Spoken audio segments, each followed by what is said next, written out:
Fixons le cadre.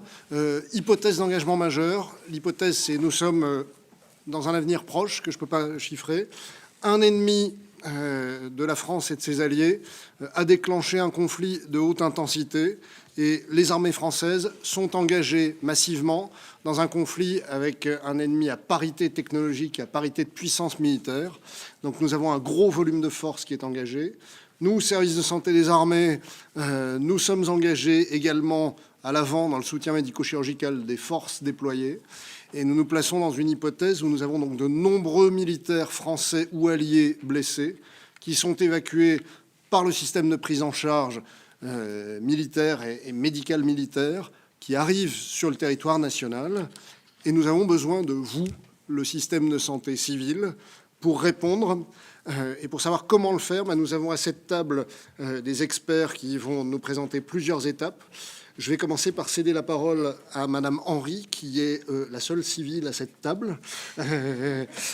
Madame Henry nous a déjà été présentée tout à l'heure au sein du Centre de crise sanitaire et de son pôle de préparation aux crises. Elle est la chef de l'unité doctrine et planification, et va nous faire un état de la doctrine organisationnelle pour la réponse du système de santé à l'hypothèse d'engagement majeur. Merci beaucoup.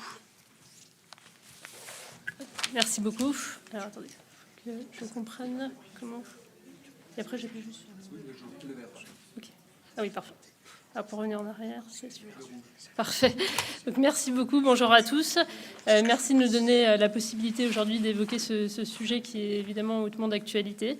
Donc, je vais vous faire un point sur la doctrine nationale de préparation du système de santé à l'hypothèse d'un engagement majeur, sachant qu'on est sur une doctrine en cours de consolidation qui sera affinée au fil du temps, au fil également des informations qui nous seront communiquées dans les instances internationales et également évidemment du contexte géopolitique. Alors, le contexte, je ne vais pas m'attarder dessus, puisqu'évidemment, et malheureusement, tout le monde ici le connaît. On est aujourd'hui face à des tensions géopolitiques majeures, à la fois sur le front de l'Est, mais également au Moyen-Orient, qui nous expose à un risque élevé d'une guerre de haute intensité aux abords immédiats de nos frontières. Donc, effectivement, on s'inscrit dans la perspective d'une guerre en Europe qui impliquerait la France et ses alliés à horizon 2030, mais possiblement, on le voit aujourd'hui, plus tôt, et qui verrait notre territoire visé concomitamment par des actions déstabilisatrices de nature hybride. Donc face à cette menace qui aujourd'hui est bien réelle, nous devons nous y préparer collectivement et mobiliser dès à présent l'ensemble du système de santé. Alors, les travaux que nous menons depuis maintenant effectivement plus de 2 ans, comme l'a rappelé Marie Baville ce matin, donc au centre de crise sanitaire, visent donc à anticiper les modalités du soutien sanitaire civil susceptible d'être apporté aux armées en situation de conflit de haute intensité. Et donc, on travaille sur 5 principaux enjeux donc, qui nous concernent très directement, nous, le champ sanitaire, mais pas que. Et on a effectivement le premier enjeu qui concerne la structuration d'une chaîne de commandement aux différents échelons territoriaux, donc l'échelon national, mais également l'échelon zonal, l'échelon régional et départemental. Ces échelons donc, qui sont chargés à leur niveau du pilotage et de la coordination des moyens de réponse. Le deuxième enjeu donc, concerne l'organisation de la montée en puissance du système de santé pour intégrer les besoins des armées, tout en assurant la continuité des prises en charge de la population civile dans le contexte qui est le nôtre et que vous connaissez tous, de fortes tensions sur le système de santé. Donc on se fixe un objectif donc, qui est double, à savoir donc, préserver la continuité des soins pour la population générale, mais également apporter le juste soin pour le plus grand nombre de militaires blessés. Le troisième enjeu donc, est celui d'assurer la traçabilité et le suivi des malades et des blessés militaires dans le système de santé civile, sachant qu'on s'appuiera donc sur nos systèmes d'information existants, dont on a parlé aussi tout à l'heure, donc à savoir Sinus et Civic. Et donc, on conduit avec nos collègues du service de santé des armées des réflexions sur la doctrine d'emploi de ces différents systèmes d'information. Et on aura également besoin de recueillir l'expression de besoins des pays alliés sur le sujet, également pour ajuster nos doctrines d'emploi. Le quatrième enjeu sur lequel on travaille, que l'on nomme donc le MedLog, consiste à travailler sur la sécurisation des biens vitaux et également sur l'approvisionnement en matériel et en produits de santé, donc avec comme objectif d'anticiper les éventuelles ruptures d'approvisionnement qu'on pourrait observer en période de conflit, au regard notamment de l'absence de souveraineté de la France sur un certain nombre de produits. Et enfin, donc, le dernier enjeu, et non des moindres, concerne donc la formation des professionnels de santé aux spécificités de prise en charge des blessés militaires, avec des réflexions qui sont déjà très engagées sur le sujet par un certain nombre d'experts médicaux auxquels vous avez, pour certains d'entre vous, contribué, qui ont débouché sur l'élaboration d'un vade-mecum de prise en charge des blessés militaires, sur lequel je reviendrai juste après. Alors, sur cette slide sont listés les principaux acteurs impliqués dans la préparation sanitaire relative donc, à l'hypothèse d'engagement majeur, sachant que l'ensemble de ces réflexions, des réflexions que l'on conduit, s'inscrivent dans le cadre des réflexions menées au sein de l'OTAN, au travers notamment de deux instances qui sont donc le COMETS et le Joint Sales Group, qui sont mobilisés pour préparer le système de santé à cette hypothèse d'engagement majeur. Pour le COMETS, on est sur un groupe qui réunit les centres de santé militaires, et le COMETS, on est sur un groupe mixte civil et militaire. Au niveau national, donc les travaux de planification. Il y a aussi effectivement des réflexions qui sont conduites évidemment au sein de la Commission européenne, avec une comitologie qui a été mise en place autour de l'hypothèse d'engagement majeur, auquel évidemment la France contribue activement. Et donc, au niveau national, l'ensemble des travaux qui sont menés en interministériel sont pilotés par le Secrétariat général de défense et de sécurité nationale et qui a engagé en 2025 l'élaboration d'un plan global de défense et de sécurité nationale, donc auquel contribue l'ensemble des ministères et qui sera finalisé là pour l'été 2026. Au niveau du ministère de la Santé, donc notre contribution aux réflexions, on contribue évidemment aux réflexions conduites dans les instances internationales, également aux réflexions donc conduites en interministériel, mais évidemment on a toute une comitologie qui a été mise en place en lien avec nos collègues du service de santé des armées pour travailler sur une doctrine de préparation du système de santé à l'hypothèse d'un engagement majeur. Et donc, on travaille sur cette doctrine qui est ensuite déclinée par les agences régionales de santé et par vous tous, évidemment, également. Alors, sont présentées sur cette slide les trois chaînes de commandement santé, intérieur et armée, leur déclinaison aux différents échelons territoriaux. Donc, on a représenté les trois ministères qui sont les plus concernés par l'organisation de l'accueil de blessés sur le territoire national et qui constituent donc l'un des axes majeurs de notre préparation. Mais on a évidemment d'autres ministères qui contribuent également, comme le ministère de l'Europe et des Affaires étrangères, notamment pour la prise en charge des étrangers, et également évidemment le ministère des Transports. Donc l'organisation présentée sur cette slide s'appuie sur les organisations existantes. Elle pourra éventuellement faire l'objet d'ajustements lorsque l'ensemble des doctrines seront parfaitement consolidées, mais le principe restera celui-là. Donc on a un échelon national qui représente l'échelon stratégique, Donc apparaissent sur cette slide les 3 centres opérationnels donc armés avec le CPCO, le COGIC pour le ministère de l'Intérieur et le CCS pour le ministère de la Santé. Et donc ces 3 centres seraient activés le moment venu pour suivre en temps réel la situation et pour assurer la coordination des flux de patients et des moyens de réponse. L'échelon zonal, donc, qui est dirigé par le préfet de zone, auquel lui est rattaché un état-major interministériel de zone, constitue un échelon absolument essentiel dans le contexte relatif à l'hypothèse d'engagement majeur. Donc cet échelon coordonne l'ensemble de la chaîne territoriale sur ce niveau.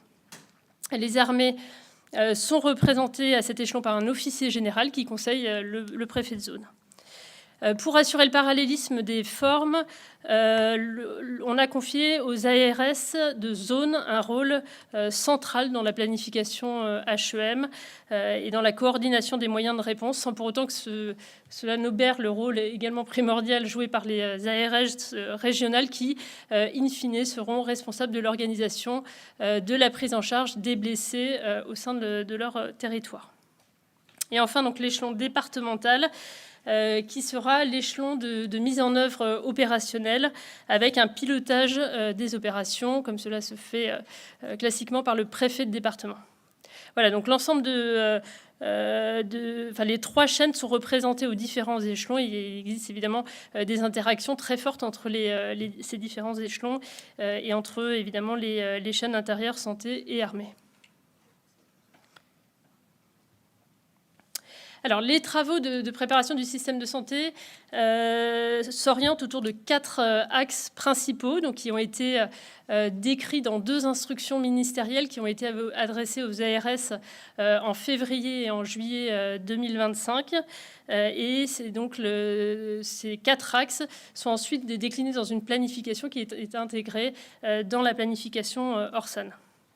Donc, le premier axe concerne la libération du capacitaire des hôpitaux militaires par le transfert de la patientèle de ces hôpitaux vers les structures de soins civils pour permettre donc la pleine mobilisation du service de santé des armées en appui des forces en opération.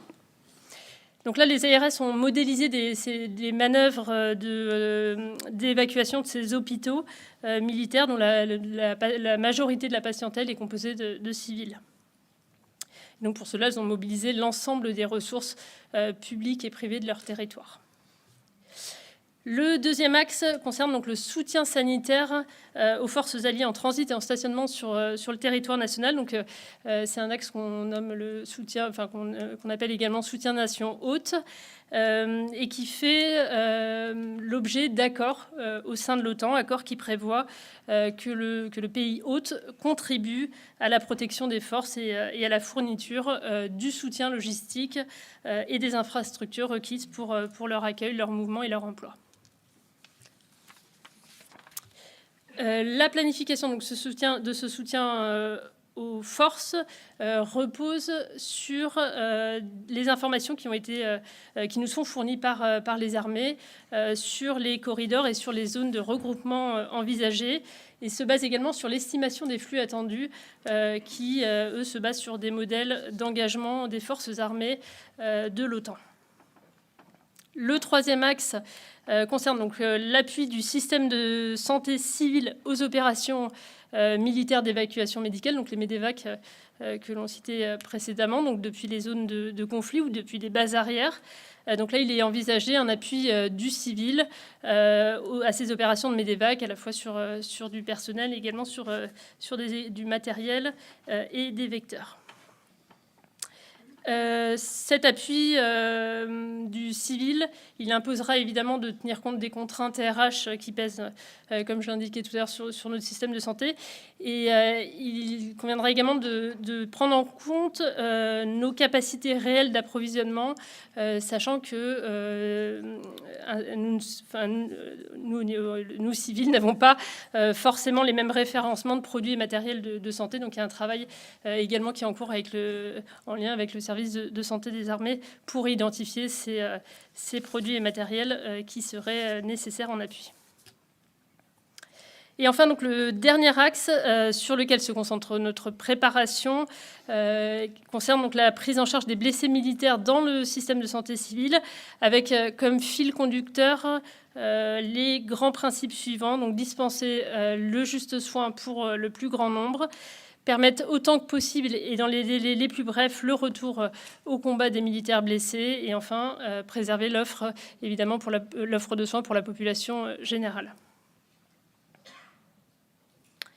Alors, l'accueil et le rapatriement des blessés militaires sur le territoire national implique une coordination forte avec nos alliés au sein de l'OTAN, et implique également une gestion des flux de patients qui soient donc parfaitement maîtrisés depuis la zone de front jusque dans les structures de soins.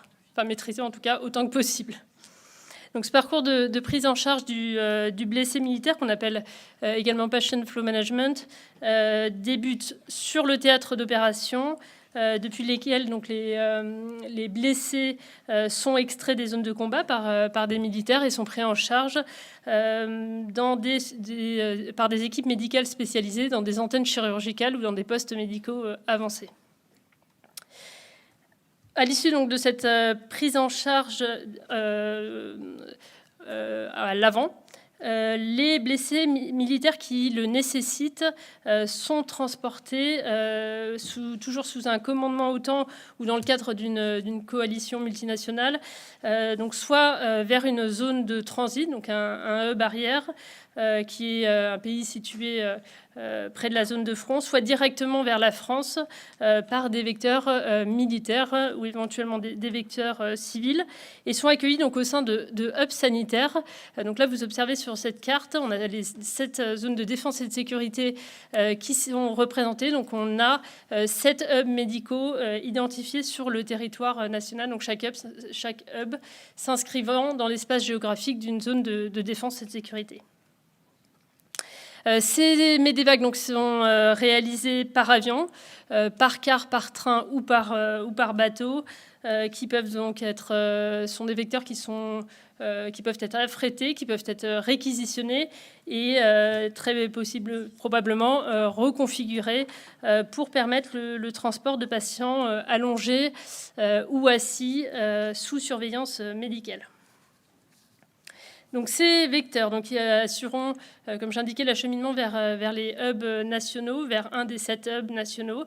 Et les patients seront accueillis au sein de ces hubs dans des centres médicaux de transit sur lesquels je vais revenir tout de suite. Alors, pour rentrer un peu plus en détail sur l'organisation et le fonctionnement de ces centres médicaux de transit, donc qui sont les points d'accueil des blessés militaires sur le territoire national, donc ils seront adossés à des infrastructures de transport, donc de type aéroport, axe routier, gare ou port, et ils permettront donc d'assurer la continuité du parcours de soins des militaires blessés évacués, donc en leur offrant un point d'accueil médicalisé, donc à la sortie du vecteur, et ensuite une orientation vers la structure de soins adaptée. Sur les patients qui seront accueillis au sein de ces centres médicaux de transit auront déjà fait l'objet d'une première prise en charge médicale, ce qui est un élément important puisque ça les distingue des patients qui sont habituellement pris en charge dans les postes médicaux avancés dans le cadre de leur SEC-NOVI.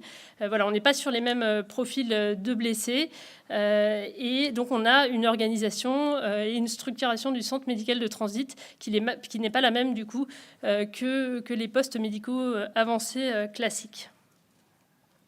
Le centre médical de transit donc, a vocation à être activé uniquement en tant que de besoin, à la demande des autorités. Et donc, on est sur une structure temporaire qui sera activée seulement quelques heures et qui permettra donc d'accueillir, de trier et d'orienter les patients donc, vers les structures de soins adaptées. Il n'y aura pas donc de dispensation de soins en tant que tel, évidemment pas d'hospitalisation, mais possiblement la délivrance de soins urgents pour des patients qui les requerraient, notamment pour des patients qui se seraient potentiellement dégradés pendant le transport. En termes d'implantation, donc chaque région sera en capacité de déployer un ou plusieurs CMT avec possiblement donc des patients qui n'auront pas le même niveau de gravité. On imagine aisément que les patients qui seront rapatriés par des vecteurs aériens seront possiblement donc plus gravement atteints que des patients qu'on transférerait par voie maritime, par exemple. Donc actuellement, donc, les agences régionales de santé travaillent avec l'ensemble des acteurs territoriaux, donc évidemment les collègues du SSA, mais également le ministère de l'Intérieur, notamment les préfectures, sur l'identification de ces lieux d'implantation de ces centres médicaux de transit, et travaillent également sur les modalités de leur déploiement.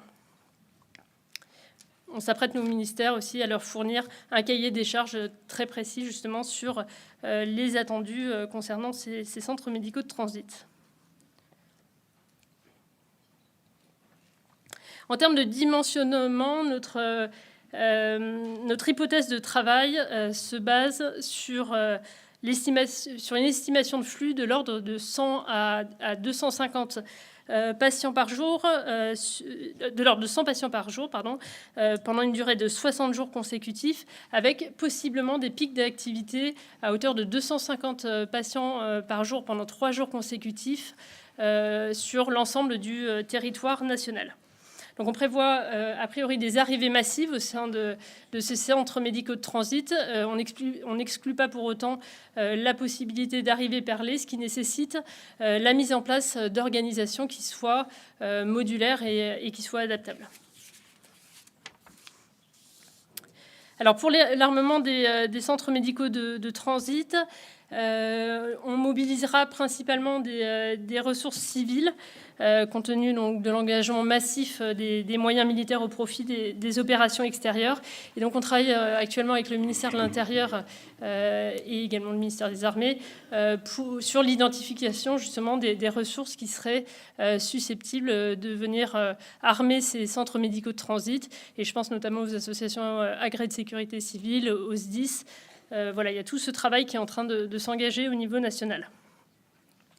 Et un autre sujet important que j'ai évoqué rapidement tout à l'heure, c'est celui de la traçabilité et du suivi de la traçabilité des blessés militaires français et étrangers dans le système de santé civile, sur lequel on travaille également activement sur une doctrine d'emploi. Et comme j'indiquais, on s'appuiera sur les outils nos OSI existants, donc à savoir Sinus et Civic, qui ont déjà fait leurs preuves lors de nombreux événements. Et enfin, dernière slide. Donc vous en avez peut-être entendu parler, je l'évoquais aussi très vite tout à l'heure. Donc nous sommes en train de finaliser un vade-mecum relatif à la prise en charge et au parcours de soins des militaires blessés ou malades en situation d'engagement majeur. Donc c'est un travail très important qui a été piloté par le docteur Jean-Marc Philippe et qui a mobilisé de nombreuses expertises civiles et militaires. Et on sait qu'un certain nombre d'entre vous ont contribué à ces travaux et on vous en remercie. Donc l'objectif de ce vade-mecum sera d'acculturer le monde de la santé civile aux exigences et aux réalités de la prise en charge des blessés militaires en mettant en exergue les enjeux de soins somatiques, psychologiques, de réadaptation et de réhabilitation et évidemment les enjeux éthiques. Et il servira donc ce vade-mecum également de référentiel de formation qui constitue un axe absolument essentiel de la préparation du système de santé face à l'hypothèse d'un engagement majeur. Voilà, je vous remercie.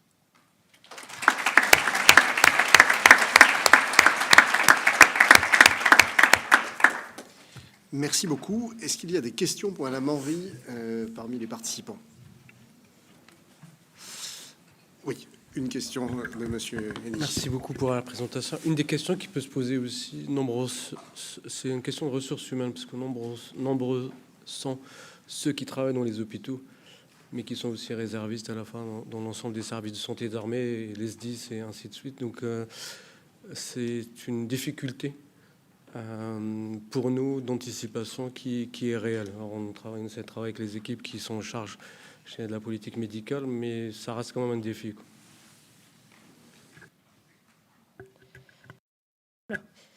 Vous avez tout à fait raison, c'est un point absolument essentiel. Il y a un travail qui est conduit en interministériel justement sur la mobilisation des réserves au sens large et sur leur articulation. Nous, on a évidemment comme point de vigilance de ne pas dépouiller les établissements de santé de leurs professionnels qui sont absolument nécessaires pour les faire fonctionner.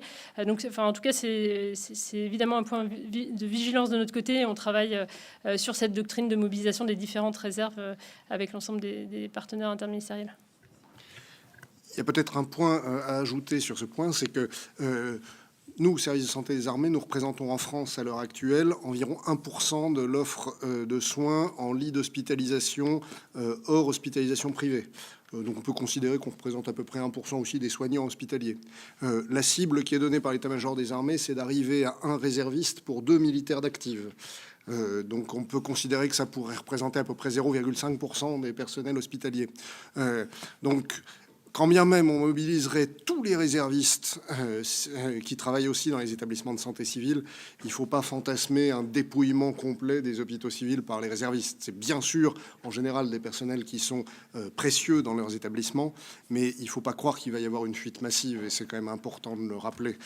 Par contre, ce sera particulièrement précieux pour nous qui sommes tout petits par rapport à vous, et qui avons une mission importante dans la chaîne, bien entendu, mais qui ne pourront pas le faire sans vous. Merci beaucoup. J'ai 2 autres questions ici. Monsieur, d'abord. Oui, je voulais poser une question concernant les CMT. On parle bien donc des blessés militaires, des blessés physiques. Qu'en est-il des soldats qui seraient décompensés psychiatriquement? Est-ce qu'ils suivent les mêmes circuits et les CMT du coup feront aussi de l'orientation psy? Alors là, effectivement, ce qui est prévu, c'est que l'ensemble des blessés rapatriés dans le cadre des MEDEVAC transitent par le centre médical de transit, par le CMT. Pour autant, donc, comme je dis, il n'est pas prévu de prise en charge médicale en tant que telle au sein du CMT. Par contre, on aura évidemment des médecins qui armeront le CMT donc, pour éventuellement apporter, pouvoir délivrer des soins urgents. Et après, ces patients seront orientés vers la structure de soins adaptés. Donc effectivement, si on n'est pas sur des blessures physiques, ces patients seront orientés vers des circuits de prise en charge. Si on est sur un cas sévère, évidemment, ces patients seront orientés vers un établissement de santé en priorité. Mais en fonction du degré de gravité, ces patients seront orientés vers la structure de soins la plus adaptée à leurs besoins, quoi. Merci. Il y avait une autre question du docteur Borel. Moi, c'est plus une question pratique. Je vois que sur le VADEMECUM, c'est marqué 2025, et du coup, je me demande quand est-ce qu'on l'aura vraiment à disposition. Effectivement, ça m'avait échappé, sinon j'aurais fait attention. Non, donc c'est un travail qui a été colossal sur un sujet très sensible, qui nécessite beaucoup de validation. On a une version qui est finalisée et qui est en phase de validation. Voilà. Mais comme il y a beaucoup d'acteurs qui vont être consultés, ça va prendre encore quelques semaines, mois, mais on promet qu'en 2026, il sortira. Merci infiniment.